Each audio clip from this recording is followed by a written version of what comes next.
Renni. Kuule, Irma. ihana nähdä sua. Irma, todella. On ollut Ja saa tosi puhailla. Kuule, mulla menee ihan hyvin, mulla on hirveästi ongelmia. Älä. Joo, kato, mä oon tehnyt tämmöstä brändivideokäsikirjoitusta ja tässä on nyt sit viikonloppuna tekaisin 30 000 sivua, että voisitko vähän käydä sitä hieman? Painavan tuntuista tekstiä, kyllä. Hei, minä olen Irma Carl Gustav Ky ja tässä on paras hevoseni Käthy. Eli käymme hirvittävällä alivoimalla, hirvittävää ylivoimaa vastaan. Aivan järkyttävää. Sitten taistelemme niin, että olemme aivan väsyneitä ja torjuntavoitto. Hei, painaako poikki tässä kohtaa? Siis sulla on ihan hyviä ideoita tässä, mutta kun ottaa huomioon, että tämähän on 30-sekuntinen tämä brändivideo, niin mun mielestä niin kuin noi sivut voisi niin kuin poistaa ja keskittyä näihin 2 ekaan sivuun.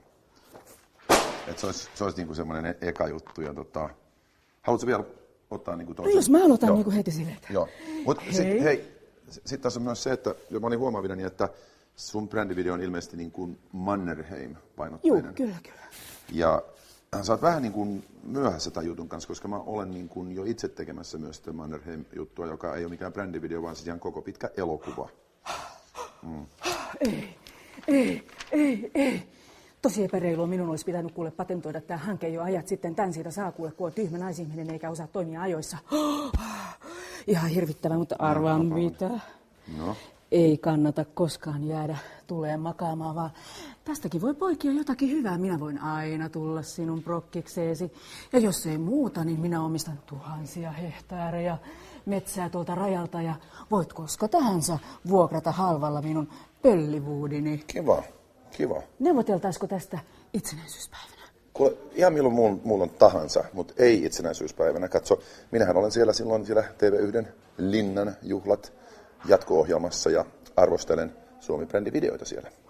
Ai niin, joo, nyt minä muistankin. Tiedättekö mitä siellä on myös? Petteri von... Sitten siellä on Mari von Trapp Rantasila.